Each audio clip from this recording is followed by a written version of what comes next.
First is there any benchmark for OEE product wise or machine wise? Onkar, would you like to take that? Sure. देखिए, हम जब losses की बात कर रहे हैं तो if you observe in all of the three examples, we are talking about our shop floor. ठीक है, हर एक शॉप फ्लोर दूसरे शॉप फ्लोर के कंपैरिजन में अलग होता है, क्योंकि इस हमारे शॉप फ्लोर के कुछ लॉस के रीजन दूसरे शॉप फ्लोर में होंगे ही, ऐसा नहीं है. So if you ask me what is the best way to benchmark OEE, is basically to benchmark yourself. पिछले महीने में आप कितने थे, उससे आगे आप कैसे जा सकते हो. फिर भी if someone is insisting me नहीं अच्छा OEE क्या होना चाहिए बताइए, तो I will probably say कि you should at least target for 85 of OEE as a KPI. Perfect. Yes. Next question. Yeah. Understood, sir. Yes.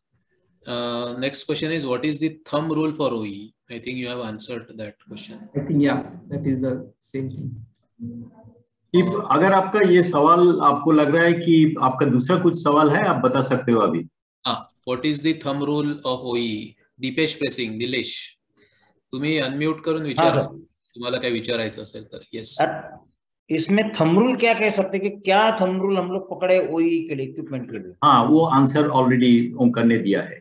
Okay, 85% is accepted for 85% is excellent if you are able to do that. Actually हम लोग data ठीक से capture नहीं करते हैं, otherwise अगर 85% आप achieve कर सकते हो, that is quite good.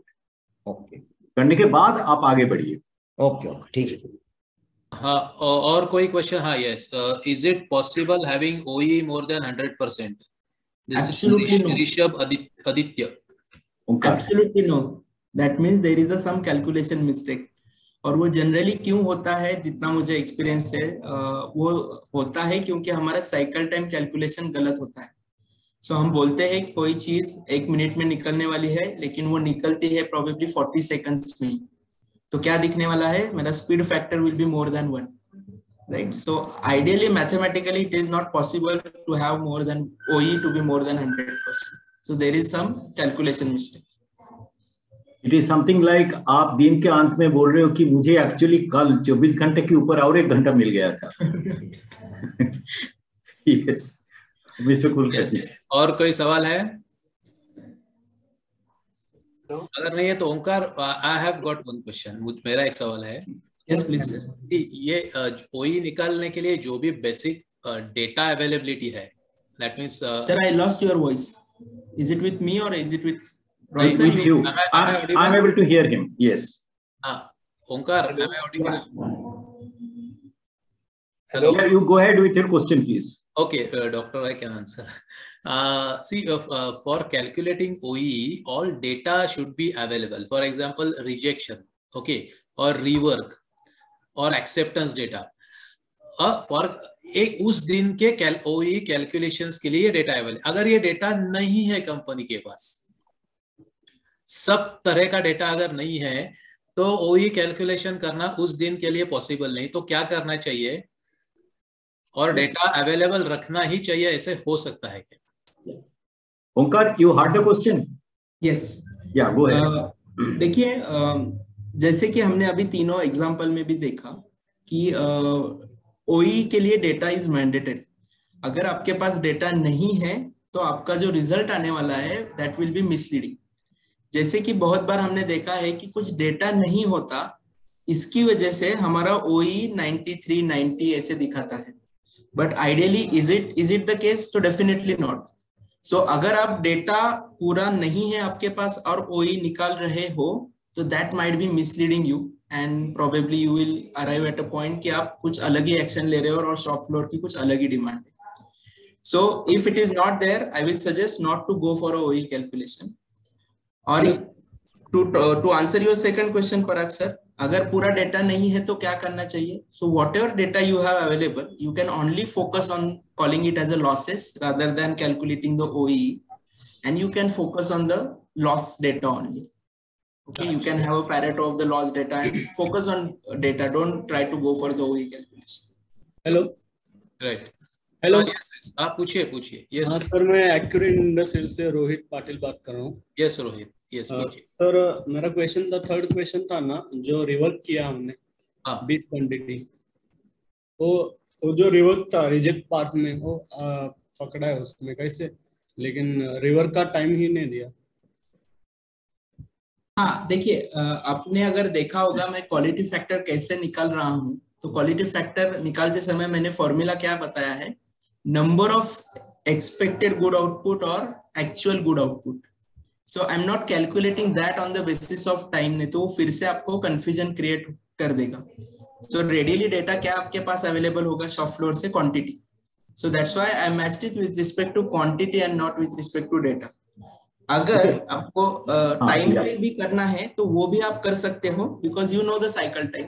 So based upon that you can convert it into time data and calculate the quality factor. Okay, just 1 minute, कौन सी यूनिट से बोल रहे हो एक्यूरेट का? Sir unit 1।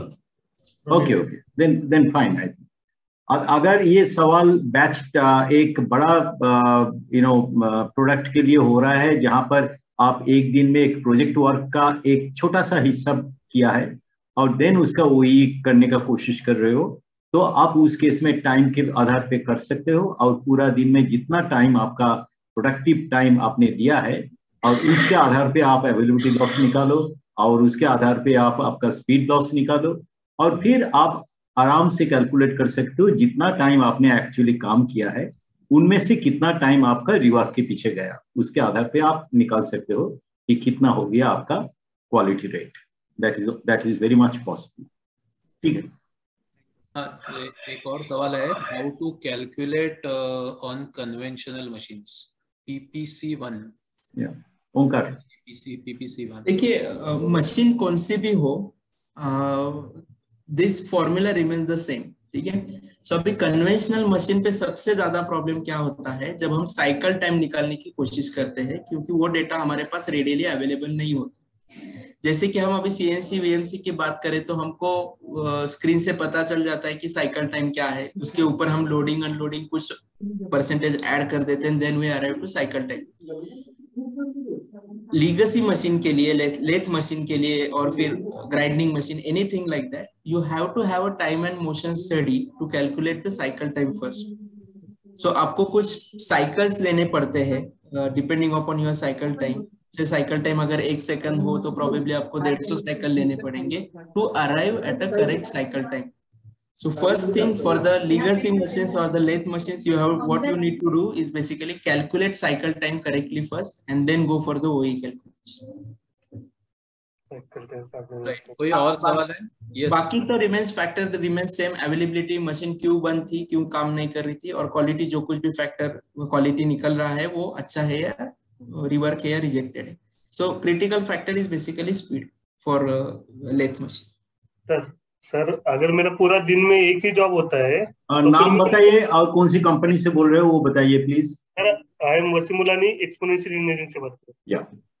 पूछिए आपका सवाल। सर मेरा अगर एक ही जॉब होता है कन्वेंशनल में, अगर लेथ मशीन में मेरा पूरा दिन में एक ही जॉब होता है 8 घंटे में, तो फिर मैं उसका वही कैसे कंसीडर कर सकता हूँ? मैं आपको बताता हूँ। मानिए कि पूरा दिन में आपको 480 मिनट आपने काम किया एक ही जॉब के ऊपर। हो सकता है कि आपने वो जॉब का पूरा भी नहीं हुआ है, तो वो नेक्स्ट दिन आके आप उसको फिर आगे बढ़ाओगे। यस, ठीक है। मानिए कि आपको ये पूरा जॉब 1.5 डे लग रहा है, राइट? तो उसका मतलब 480 minutes plus another 240 minutes, totally कितना होता है 720 मिनट्स आपने उसके ऊपर काम किया। सोचिए, सब वो स्टैंडर्ड टाइम का जो ब्रेक वगैरह सब निकाल के स्टैंडर्ड जो आपका मतलब जो टाइम है, जो लॉस्ट टाइम स्टैंडर्ड है, उसको आप निकाल दिए, आपको टोटल 720 मिनट्स मिला। अभी मानिए कि उसके ऊपर बाद में आपने 10 मिनट का रिवर्क किया, तो उस आधार पे आप निकाल सकते हो कि आपका कितना है क्वालिटी रेट कितना मिला।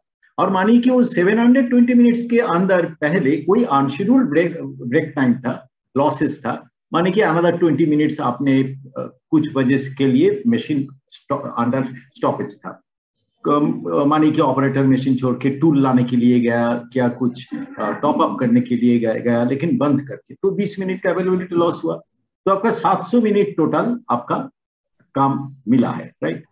और मानिए कि आपका जो स्टैंडर्ड टाइम था ये जॉब कंप्लीट करने के लिए, ये स्टैंडर्ड टाइम था आपका 600 मिनट्स, यानी कि 100 मिनट्स जो है वो आपका स्पीड लॉस में आ जाएगा, क्योंकि 700 मिनट्स का काम था, टोटल जो काम था आपका, ये काम था आपका 600 मिनट्स में, लेकिन उसको आपने लगाया 700 मिनट्स, तो 100 मिनट आपका स्पीड लॉस में गया।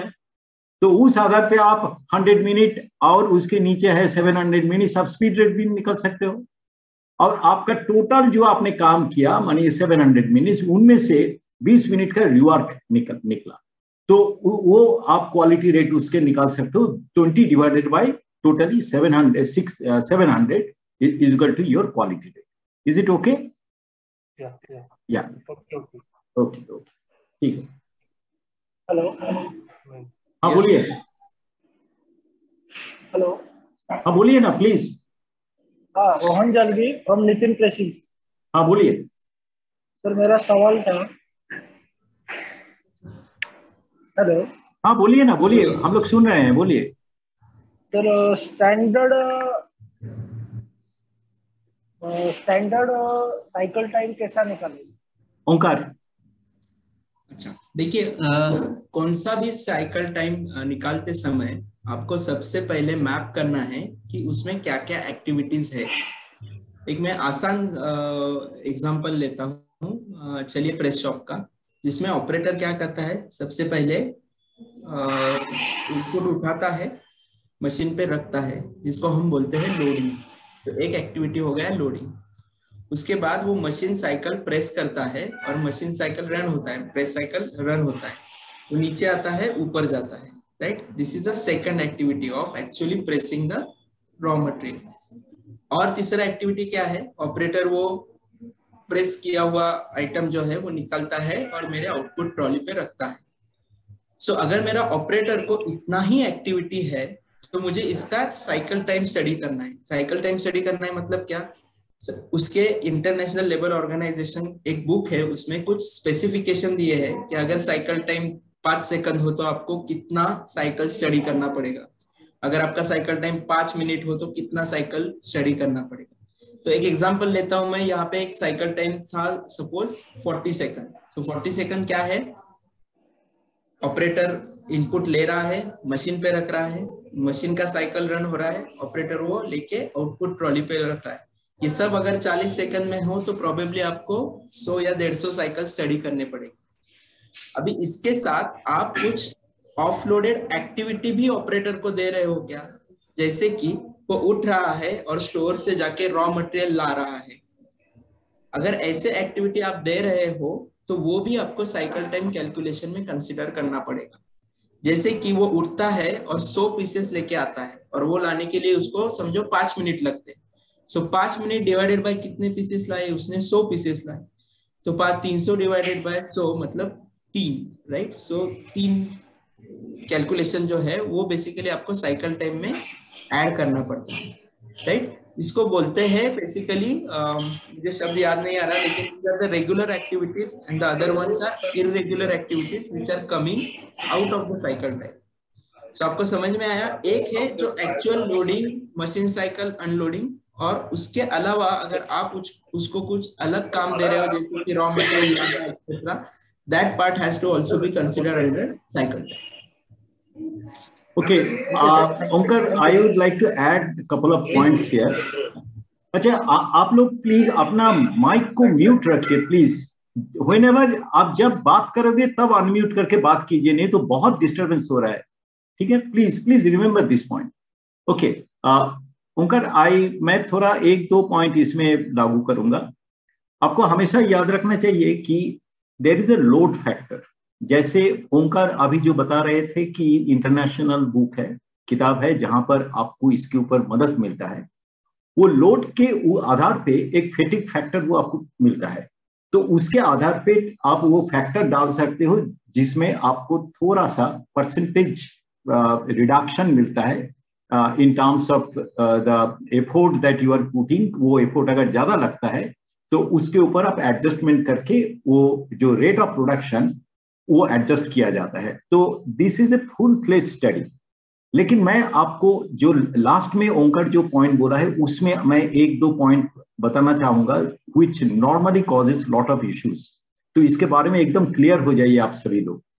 क्या होता है, मानिए कि एक ऑपरेटर काम कर रहा है और हर 2 घंटे काम करने के बाद उनका सुपरवाइजर उनको बताया है कि वर्क डिजाइन ऐसे किया है कि 10 मिनट उनको स्टोर्स में जाने के लिए टाइम दिया गया है, ताकि वो उधर जाके अपना टूल वगैरह वो देख के, वो फ्रेश टूल्स वगैरह लेके वो वापस आ सकता है। अभी देखिए, अगर आप इसको एब्जॉर्ब करते हो आपके टाइम में, तो आपका ये लॉस कभी भी सरफेस में नहीं आएगा। That you have to remember this particular point. यानी कि आजकल मॉडर्न मैन्युफैक्चरिंग सिस्टम में the stores person is suppose to come to the machine and hand over all this material. Operator is not supposed to leave the machine in the working time. This is the modern methodology of world class manufacturing. तो हम लोग लीन में कभी भी machine को छोड़ के operator कहीं भी नहीं जाएगा। तो ये केस में मैं प्रेफर करूंगा, don't include such kind of time related concessions in the while calculating the cycle time. Rather आप इसको निकल लीजिए, include it in the availability loss, and अगर आज के दिन में इसको आप एड्रेस नहीं कर सकते हो, still you put it separately as a flag issue so that you can attack it earlier later on. लेकिन अगर आप इसको पूरा एब्जॉर्ब कर देते हो तो वैसा ही होगा जहां पर एक किसी ने अभी कोई सवाल पूछा था कि कैसे क्या ये हो सकता है कि मेरा प्रोडक्टिविटी रेट 100% से ज्यादा हो। हाँ, हो सकता है इस केस में, इस टाइप ऑफ केस में आपको हमेशा लीन में अपॉर्चुनिटी ढूंढना होता है। तो don't keep such kind of factors included in your this thing. लेकिन ओंकर ने जो बोला है that is proven industrial engineering approach. कोई भी इंडस्ट्रियल इंजीनियर को आप अगर आपका स्टैंडर्ड प्रोडक्टिविटी रेट निकलने के लिए बोलोगे, वो ऐसा ही करेगा, वो एब्जॉर्ब कर लेगा। लेकिन मैं बोल रहा हूँ लीन में don't absorb such kind of leaving the machine, in stop condition and then going somewhere. This is not allowed. So please consider these factors. लेकिन एक पॉइंट याद रखिएगा कि एक आदमी सवेरे आके काम कर रहा है, उसका पूरा एफिशिएंसी है।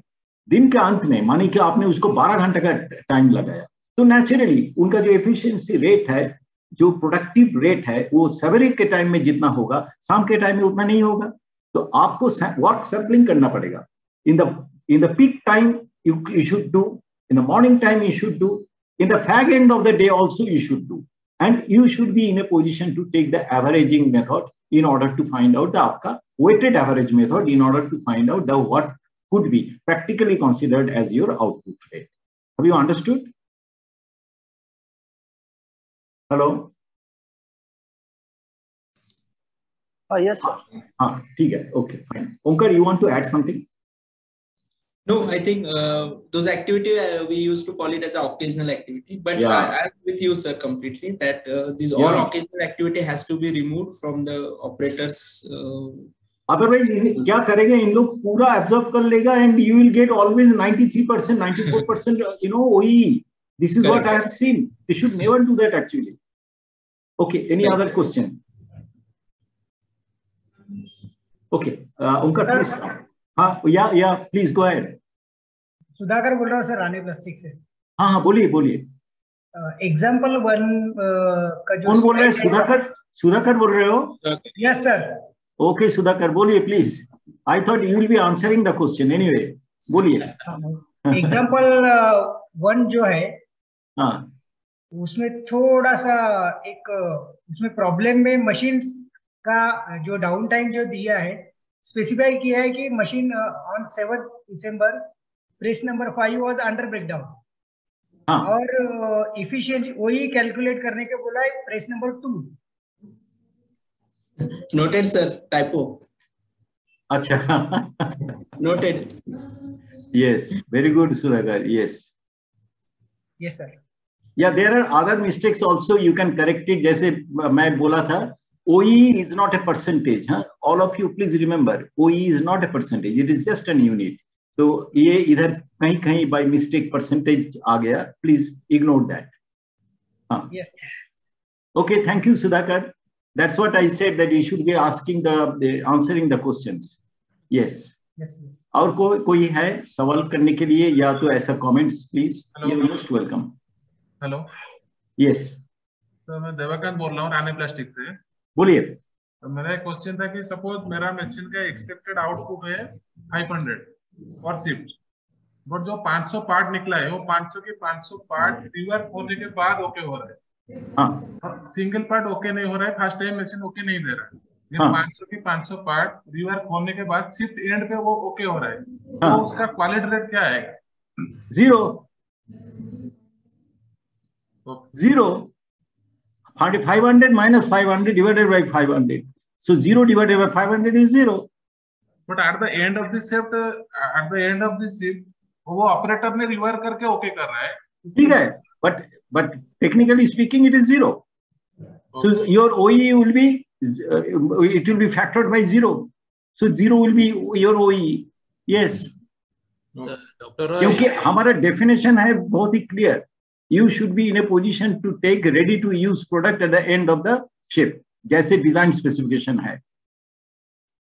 हाँ, या mister Kulkarni, he is saying that 500 produce किए और रिवर्क करके प्रोड्यूस किए, दैट मींस साइकिल टाइम ठीक से नहीं निकला है। नहीं, वो बोल रहे हैं कि 500 पार्ट प्रोड्यूस किया है, प्रोड्यूस किया है, रिवर्क भी किया है, and then after that entire 500 number he has to rework. हाँ, तो 500-500 की उनकी डेली कैपेसिटी नहीं है, वो ज्यादा है। नहीं, वो कैपेसिटी का बात नहीं हो रहा है, हम लोग बात कर रहे हैं क्वालिटी रेट्स का, क्वालिटी रेट्स का बात कर रहे हैं। Then what was your point? Sorry. No, see 500 produce किया और 500 पार्ट्स में रिवर्क भी हुआ है, तो कहीं ना कहीं गड़बड़ है ना। नहीं, it is possible they injection molding plant they have a bar. So that bar he is reworking. That is, I understood that question, what he is saying. Okay. It is a typical problem of injection molding shop. And now if he considers that yes, I want to, मैं calculate करना चाहता हूँ कि मेरा OEE क्या है, मुझे मालूम है कि ये मेरा बार है, इसको मैं आज के दिन में for the purpose of calculating OEE मैं इसको ignore करूंगा, so in that case, go ahead and calculate OEE, ignoring that. Don't call it, don't refer that as a defect. Then go ahead and then calculate your OEE, availability loss, speed loss, and quality.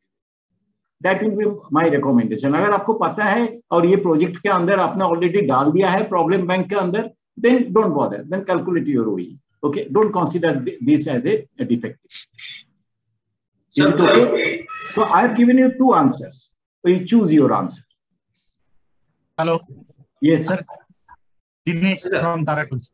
हाँ, बोलिए Dinesh ji. Sir, हमारे इधर बड़ा job रहते हैं ना tool room में, VMC पे जो जॉब रहते हैं, तो 20 आवर्स का जॉब है और वो चलता है 24 आवर्स। ओके, ठीक है। EPCL बोले तो स्पीड कैसा ये होता है? वही मैं तो आपको बताया अभी कि यही आंसर मैंने बोला एक्यूरेट को, कि अगर आपका बड़ा जॉब है और इसका शेड्यूल स्टैंडर्ड टाइम आपने निकाला है 20 hours, 20 multiplied by 60, that is 1200 minutes is the standard time. उसके अगेंस्ट में मानिए आपका लॉस हुआ है total, suppose your total available time versus the actual machine available, उसके आधार पर अवेलेबिलिटी लॉस निकल लीजिए। मानिए कि आपने टोटल जो काम किए हैं वो मानिए 1.5 डे, और या तो से आपने 20 आवर्स बोला है, 22 आवर्स काम किया है, और उनमें से 2 घंटा आपका मशीन स्टॉपेज टाइम था, मशीन अवेलेबल नहीं था, जो भी मशीन के ऊपर काम कर रहे हो, तो उसके आधार पर अवेलेबिलिटी लॉस निकाल दीजिए। और मानिए वो अवेलेबिलिटी लॉस निकालने के बाद आपका जो टोटल टाइम आ रहा है वो 20 घंटा, लेकिन आपका स्टैंडर्ड टाइम के हिसाब से आपको वो काम 18 घंटे में होना चाहिए था, तो 2 घंटा आपका स्पीड लॉस का टाइम हो गया। और मानिए पूरा काम निकलने के बाद आपने उसके ऊपर और 1 घंटे का रिवर्क किया, तो क्वालिटी लॉस आ जाएगा आपका। पूरा कैलकुलेशन आपके केस में टाइम के आधार पर होगा। वो तो प्रोडक्शन अलग है और टूल रूम को अलग है, क्या करते हैं? सॉरी, प्रोडक्शन के लिए ये जो फॉर्मूला है वो प्रोडक्शन के लिए बनता है और टूल रूम के लिए अलग बनेगा? नहीं, फॉर्मूला तो एक ही है। अवेलेबिलिटी लॉस का जो न्यूमरेटर और डिनोमिनेटर है वो टाइम के ऊपर होगा, जैसे इधर भी है उधर भी है, वो तो सेम ही रहेगा। स्पीड लॉस का जो है वो इनके सब मास स्केल प्रोडक्शन वो नंबर पे होता है, आपके केस में वो टाइम के आधार पर होगा। टाइम के आधार पर वो क्या होता है सर? फिर हमारा जो रहता है ना अवेलेबल टाइम, और देखिए मैं आपको बताता हूँ आपका प्रॉब्लम क्या है। आपने स्टैंडर्ड टाइम को नहीं निकाला, दैट इज योर प्रॉब्लम। क्यों? But you should B, because आपका प्रोग्राम है, आपने सॉफ्टवेयर में प्रोग्राम डाला है, तो आपका हर एक ऑपरेशन के अगेंस्ट में स्टैंडर्ड टाइम आप निकलते हो। I know that. आपके नीचे एक आदमी है जो हमेशा प्रोग्राम बना रहे हैं नीचे, वो रूम अभी भी है, वो आदमी भी अभी भी काम कर रहा है तारा टूल्स, तो आपके पास पूरा टाइम मिलना चाहिए। ये पॉइंट जब जाता था तभी क्लैरिफाइड हो चुका था। तो स्टैंडर्ड टाइम निकलना चाहिए आपको, स्टैंडर्ड टाइम निकलने से ये प्रॉब्लम नहीं होगा आपको। और बाकी जो है रिवर्क टाइम, आप टाइम जो इफेक्टिव टाइम जितना आपने एक्चुअली काम किया, ओके, और जितना टाइम आप उसके ऊपर रिवर्क हुआ है उसके आधार पर आप निकल लीजिए। ठीक है, ठीक है। बाद में आइए ना रिव्यू के दिन में, अगर और कोई सवाल है हम लोग बात करेंगे इसको। ठीक है। There is one more question in the chat box from Rishabh Industries. How to calculate OEE for different parts in a day or for mixed output? Oh, very good, very good. Okay, very good question. Yeah. Weighted average लेना पड़ेगा actually. कौन सवाल किया है? Nilesh? Aditya sir, Aditya weighted average लेना पड़ेगा ये case में आपका। मानी कि 2 घंटा एक पर्टिकुलर पार्ट चला और 1 घंटा और एक पार्ट चला और 1 घंटा और एक पार्ट चला, तो आपको पता होना चाहिए कि ये सभी केस में 2 घंटे के लिए स्टैंडर्ड आउटपुट कितना था, 1 घंटे के लिए स्टैंडर्ड आउटपुट कितना था और 1 घंटे के लिए स्टैंडर्ड आउटपुट कितना था। उसके आधार पे आप इजीली डिटरमिन कर सकते हो कि आपका कितना आउटपुट आना चाहिए था और कितना आउटपुट एक्चुअली आया था। उसके आधार पे स्पीड लॉस डेफिनेटली आप कैलकुलेट कर सकते हो। और अवेलेबिलिटी लॉस तो बहुत ही सिंपल है, टोटल अवेलेबल टाइम और जितना आपका नॉन अवेलेबल था मशीन में या तो वर्क स्टेशन में, उसके आधार पे अवेलेबिलिटी रेट कैलकुलेट कर सकते हो। क्वालिटी रेट भी इजीली कैलकुलेट कर सकते हो। लेकिन प्रॉब्लम आता है उधर ही, कहां पर? स्पीड रेट में। तो स्पीड रेट के लिए वेटेड एवरेज लेना पड़ेगा। Omkar, you want to add something? No, what I was saying, the Excel sheet that we will be sharing probably have that particular. Okay, very good. Let us go ahead then, and we'll close the question answer session now. We'll start again. So whatever questions you have, keep it on hold. Let us complete our rest of the topic. Thank you. How to eliminate MUDA during cycle time study?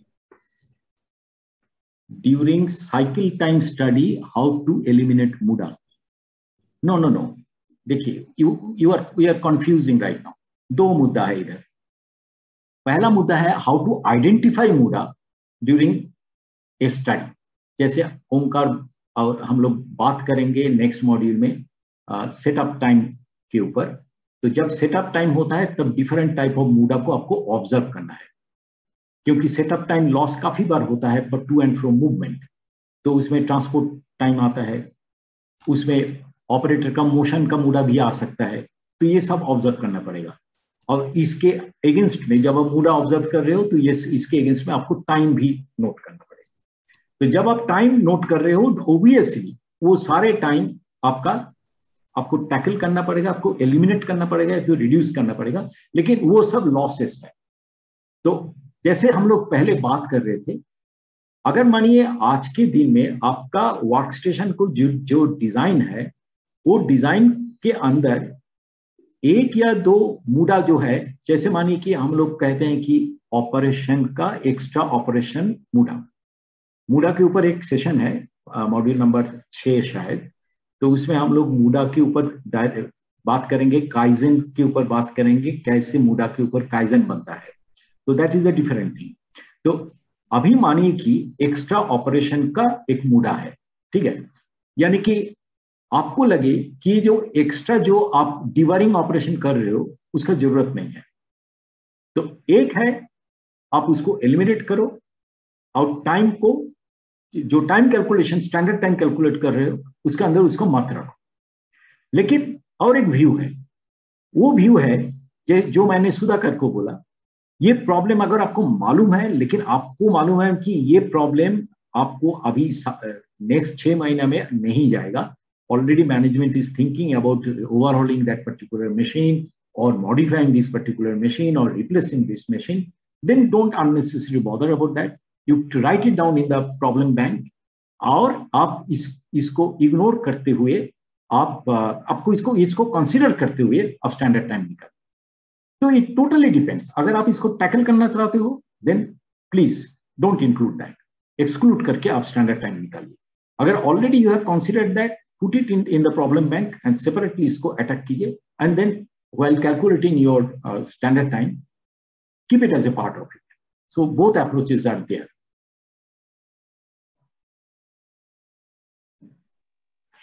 Right. अजून काय प्रश्न आहे? Hello. हाँ बोलिए. Sorry. Dipesh प्रसिंग. हाँ बोलिए. Sir मेरा सवाल था कि if we calculate OE for machine and there are some manual operations, 100% manual operations. So what about that? Okay. It's the same method. Okay. देखिए हम लोग अभी तक जो डिस्कशन कर रहे थे उसमें हम लोग वर्क स्टेशन या तो machine, that is what I said. तो अगर आपका मशीन काम कर रहा है और मशीन जब काम नहीं कर रहा है तो आपको लॉस हो रहा है. That's what one situation. Couple of examples जो हमने देखे वो इसके ऊपर था. अभी मानिए कि हम लोग असेंबली ऑपरेशन के ऊपर बात कर रहे हैं. एक वर्क बेंच है, तो वो वर्क बेंच के एक ऑपरेटर काम कर रहे था, उसको एक स्टैंडर्ड टाइम दिया गया है. मानिए वो आदमी के सामने जैसे फाउंड्री में होता था डीवरिंग ऑपरेशन कर रहे हैं, ग्राइंडिंग व्हील है और वो एक एक करके कास्टिंग ले रहे हैं और उसको डीवरिंग कर रहे हैं और उसको कंप्लीट होने के बाद रख रहे हैं. That is how he is working. तो इस केस में ग्राइंडिंग व्हील अगर बंद है that means he is not working. तो सिमिलरली अगर मानिए कि एक इलेक्ट्रॉनिक असेंबली शॉप है, उसमें एक एर्गोनॉमिक लेआउट है और उसमें हम लोग लाइन बैलेंसिंग किए हैं. उधर पावर ऑपरेशन मानिए हम लोग टाइम रखा है 5 minute as the standard time. तो वो 5 मिनट के टाइम जो है उसके जगह में लाइन का टाइम हो गया अभी कि because of one particular work bench 6 minute.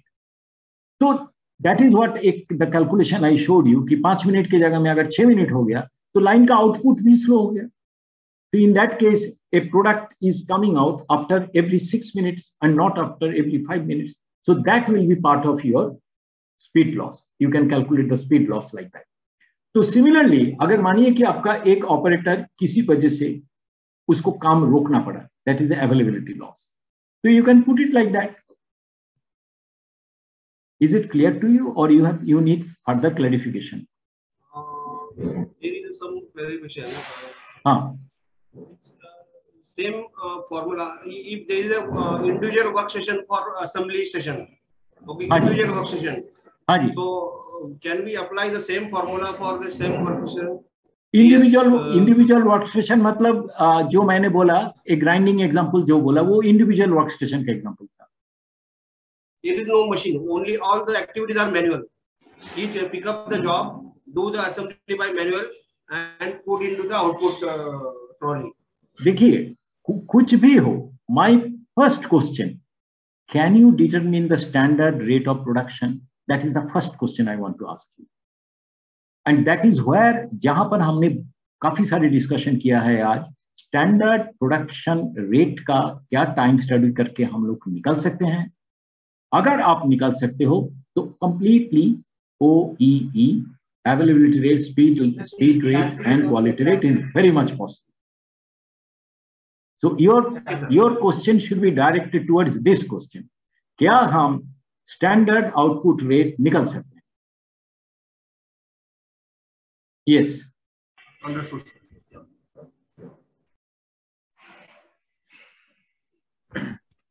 Yeah, there are 2 questions again in the chat box. Is the labor efficiency calculated by same like OEE? Onkar, would you like to take this? Yeah, see, these are the 2 different aspects. OEE is basically talks about machine or the equipment's efficiency, while the labor efficiency is basically being talked about ki how efficiently he is basically working. So if at all you have to calculate the labor efficiency, what I will suggest, you have to remove all the things which are stopping him to work. Okay, give him understand what is his core time whenever he is working, and with all the things right in place as per the standards, then try to define the efficiency. Formula for efficiency will remain the same, basically what was expected and what is actually been found out as an output, right? But the only thing while calculating labor efficiency, make sure that you are not putting additional load onto of some stoppages onto the labor. That is the important part. So you have to be little bit careful while calculating the labor efficiency. Actually, I don't know who, I don't remember who has asked this question. अगर आप मुझसे पूछो, मैं अपनी cluster में काफी जगह में OEE हम लोग इलेक्ट्रॉनिक असेंबली में भी हम लोग यूज किया. Electronic assembly is completely, there are many electronic assembly lines which are completely manually operated, जहाँ पर हम लोग line balancing करके, तो उधर हम लोग line effectiveness calculate किया है, जहाँ पर कोई equipment नहीं है. It is completely manual. लेकिन same concept हम लोग उधर use किया है, और उधर availability loss, quality loss इसको determine करके अवेलेबिलिटी लॉस टाइम को निकलने के बाद हम लोग स्पीड लॉस निकलते हैं. और सुपरवाइजर का मेन जिम्मेदारी होता है कौन सी वर्क स्टेशन के लिए स्पीड रेट का कमी हो रहा है. और जो मैं एक पॉइंट आप सबको बताऊंगा, पहले भी हम लोग मैं इसके ऊपर डिस्कस किया है आज शुरुआत में, वो है SKCA. सुपरवाइजर के बहुत इंपॉर्टेंट रोल होता है skill, knowledge, competence and attitude develop करने के लिए. तो अगर उनका स्किल सही नहीं है, you have not train the supervisor properly, there are many examples of how to develop proper skill. तो उसके वजह से काम डिजायर्ड रेट से कम हो सकता है, जिसके दौरान लाइन का जो इफेक्टिवनेस, लाइन का जो स्पीड है वो कम होता है. तो in that case you should be picking up that particular operator and then train him extensively. Okay, quality rate का डायरेक्ट असर होता है नॉलेज के ऊपर, कॉम्पिटेंस के ऊपर. अगर नॉलेज कमी है कि can we really allow this particular product which I do not understand properly, it is a defective or non-defective, that may create a lot of problem in the next workstation, leading to quality related problem. तो same concept आप use कर सकते हो for a manual line also and for individual workstation also. मैं तो even आपको बताया है कि सर्विस डिपार्टमेंट में भी ये कॉन्सेप्ट यूज होता है without calculating OEE, but you can understand the concept from the angle of availability and speed losses. Sorry, availability and quality losses. Okay. Yeah, there is one more question. How to calculate cycle time for a machine which has multi-part manufacturing on the same day, for the purpose of calculating OEE? And yeah, that we have already discussed that weighted average. No, that is what I told earlier. That was a question from Rishabh, if you remember that. But this is from Mr. Anil Purohit. I'm not sure whether he is from Rishabh. Not Anil. आप कौन सी company से हो?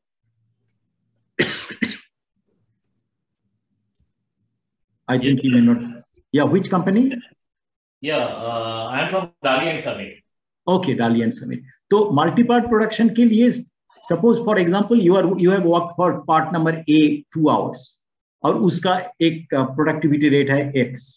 फिर आपने another 1.5 hour you have worked on part number B जिसका productivity rate, standard productivity rate है Y.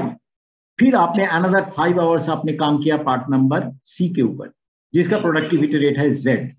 तो उस केस में you find out at the end of this thing time that आपको कितना productivity मिलना चाहिए था by taking the calculation for separately for the hours, और आपको total productivity कितना मिला है in terms of number, and you can easily calculate your quality rate. You can easily calculate the availability loss में तो कोई problem नहीं है. Availability loss is time by time, so you do not have any problem at all. So quality loss में भी कोई problem नहीं है. Total number and output जो अच्छा मिला है divided by this thing. Speed rate के लिए problem आता है. तो speed rate you can always calculate in terms of your weighted average. Yes. Yes. Okay. Yes. Next question. Hello, sir. एक minute. Mr. Kulkarni is trying to tell okay. one. Next question is there any difference between takt time and cycle time? Takt time and cycle time. Okay, that point I think we are going to take up later on, but quickly I'll tell you. Suppose your production time is 100 unit time आपका production time पूरा एक दिन का, और वो एक दिन में आपका कस्टमर का जो डिमांड रेट है वो है 50. ऑलराइट। तो उसका मतलब यह है कि आपको 100 यूनिट टाइम में आपको 50 प्रोडक्ट्स को बनाना है। तो what is your takt time? 100 unit time and 50 units, 50 unit customer का डिमांड है। तो यानी कि 2 मिनट में आपको एक प्रोडक्ट अगर आप बना सकते हो, that is the takt required by customer. अगर वो रेट आप मेंटेन कर सकते हो throughout that 100 minute, it is fantastic. You are meeting the your productivity rate and customer demand rate, यानी द पल्स रेट जो है, आपका पल्स रेट और कस्टमर का पल्स रेट वो एक ही हो रहा है। काफी मीनिंग भी इसका है, पल्स रेट। तो और एक आपने बोला है साइकिल टाइम। साइकिल टाइम आता है कहां पर? साइकिल टाइम तो डायरेक्ट आपका जो वर्क का जो साइकिल टाइम है, एक पर्टिकुलर ऑपरेशन के लिए साइकिल टाइम निकाला जाता है। तो I think you should be in a position to understand आपका आउटपुट रेट क्या है, आपका जो कस्टमर का डिमांड है जो प्रोडक्ट के ऊपर, मानिए कस्टमर का डिमांड है ए प्रोडक्ट, जिसके लिए कस्टमर का 50 है उनका डिमांड इन 100 मिनट्स, लेकिन आपका जो आउटपुट रेट है वो आउटपुट रेट है 100। तो यानी आपका आउटपुट रेट है 1 पर मिनट और कस्टमर का जो डिमांड है वो है 2 पर मिनट। तो आप अगर बार चार्ट प्लॉट करोगे तो आपका बार चार्ट होगा आधा और कस्टमर का डिमांड रेट होगा उसका डबल। तो यानी कि you are absolutely in a very very good situation, क्योंकि you are lower than the ask demanded rate. We are going to discuss it in more detail later on. Okay, there was somebody who was speaking actually and we stopped him. Please. Hi sir, I'm Rohan from Nitin Pressing. हाँ बोलिए Rohan. Sir मेरा question था, जब हम availability rate जब हम calculate कर रहे हैं, उसमें अब अपन ने कुछ टाइम ये किया, लंच ब्रेक, टी ब्रेक और अदर एक्टिविटीज। तो मेरा क्वेश्चन था सर, क्या हम उसमें डाई सेटिंग टाइम और मशीन सेटिंग टाइम वो भी कंसिडर कर सकते हैं क्या? उसके ऊपर हम लोग बात किया है कि die setting time, machine setting time, these are coming under availability loss, क्योंकि उस टाइम में मशीन बंद है। तो मैंने आपको बोला है, अभी जो डिस्कशन चल रहा था उसमें मैंने आपको बोला है कि 2 अप्रोच है उधर। एक है अगर आपने स्टैंडर्ड टाइम पहले निकाल लिए, आपको टाइम स्टडी करके स्टैंडर्ड टाइम निकलना है, जो कि हम लोग नेक्स्ट मॉड्यूल में डिस्कस करने वाले हैं। तो उधर मानिए कि आपका डाई सेटिंग टाइम आज के दिन में आ रहा है एक्चुअली 50 मिनट, लेकिन स्टैंडर्ड टाइम कैलकुलेशन करने के बाद आपको पता चला ये 30 मिनट्स है, यानी कि आप 20 मिनट एक्स्ट्रा ले रहे हो। तो आपका ऑप्शन 1 है, ये 20 मिनट आप अवेलेबिलिटी लॉस में ले लो और स्टैंडर्ड टाइम जो है 30 मिनट, उसको आप इंक्लूड कर दो as part of your standard loss time. This is approach number 1। Approach number 2 है, अगर आपने ये इरादा लिया है कि नहीं हम लोग पूरा लेंगे क्योंकि हमारा एक मकसद है ये मशीन का 30 मिनट से भी कम करना है, then my suggestion will be take the whole time as a part of your availability loss. ठीक है, you got it? Okay sir. या okay. Yes, next question is how to calculate OE in assembly line to include 10 machines and 15 manpower. No. इसमें 10 machine 15 manpower वो नहीं आएगा। जो आएगा वो है कि your production analysis you are doing for machine dependent area और manual area. Machine dependent area अलग कर दीजिए, and then because machine stops then the production stops, उसका अलग कर दीजिए। एंड जहां पर आपका पूरा मैनुअल इंडिपेंडेंट ऑपरेशन हो रहा है उसको आप अलग से, जैसे मैंने बोला था, individual work bench wise analysis कर सकते हो, या तो अगर लाइन है लाइन का आप एनालिसिस कर सकते हो। लेकिन मैन ओरिएंटेड जो है उसका स्पीड में प्रॉब्लम होता है, स्पीड रेट कैलकुलेशन करने की, क्योंकि उधर काफी टाइम यूनियन का प्रॉब्लम आ जाता है। काफी ऑर्गेनाइजेशन में मैंने देखा है, the moment you are trying to introduce a standard time तो ऑपोजिशन आता है, तो केस टू केस बेसिस में चेंज होगा। तो in case of manual at least availability loss, quality loss को कैप्चर कीजिए। You need not calculate in that case OEE or OLE. Okay. लेकिन machine के लिए आप वो calculate definitely कर सकते हो. I hope I have answered your question. Okay. Next question. Yes, Vinayak ji, बोला.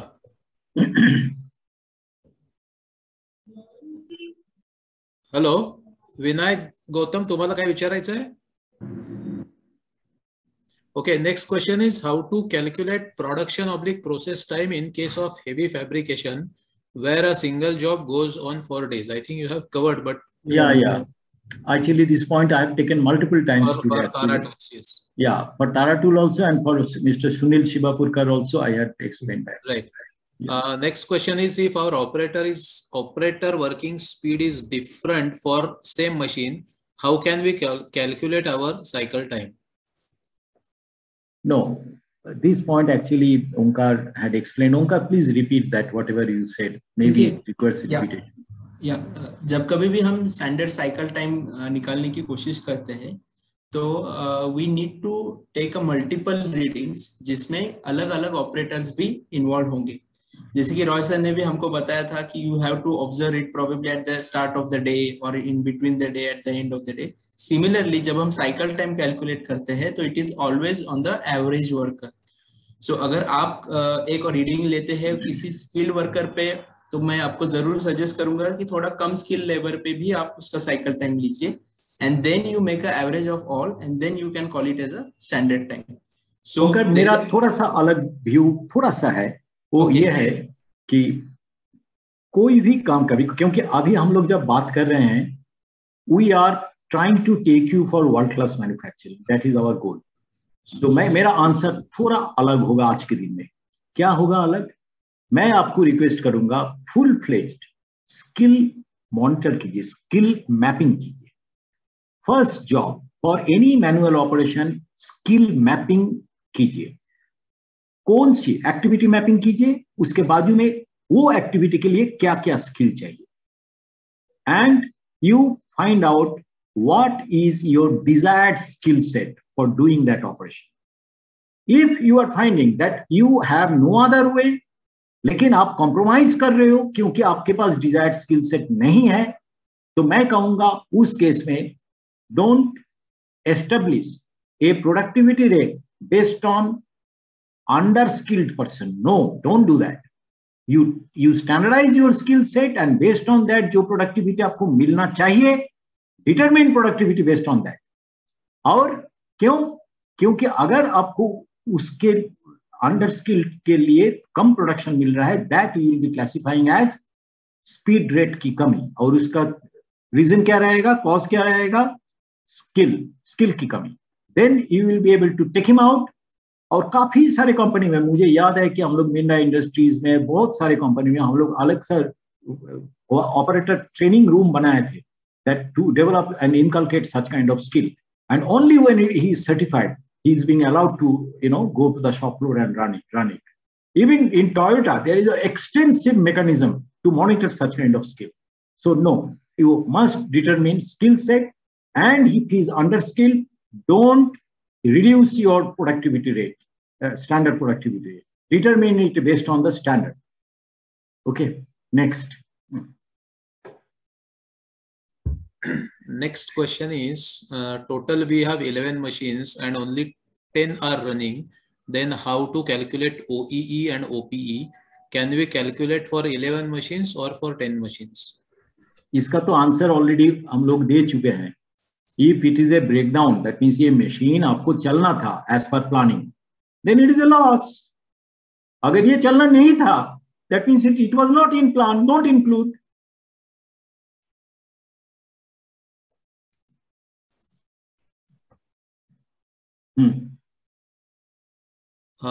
Next question is Ganesh Engineering. Can cycle time changes with respect to operator? ये already we have discussed. अगर change होता है तो monitor his skill. If it is a man dependent operation, monitor. Okay. But many times what happens is it is not operator. मैं जो word को मैं बिल्कुल मैं पसंद नहीं करता हूं, मैं अभी बार बार बताता हूं, Normally, engineers and supervisor come back and say that operator carelessness, operator negligence, operator is so and so. This is not acceptable. You are all engineers here. Operator, कोई भी operator जानबूझ के production rate कम नहीं करता है. Either we have not given him proper skill, we have not trained him properly, directly demanding him. आज के जमाने में बेटन घुमा के कोई काम नहीं निकलता है. Through engineering and technical means, you should make his environment productivity friendly. Please remember this particular point. So before concluding, it is because of operator your speed is varying. See that the tools and the means that you have given and the demand that you are asking. 12 घंटा अगर एक operator काम करता है लगातार in a monotonous operation, operation setup, you cannot expect the same productivity rate throughout the day. It is not possible. In that case, you have to really scientifically determine what is the expected productivity rate. But if it is happening because of skill deficiency, yes, understand that and train him. Okay.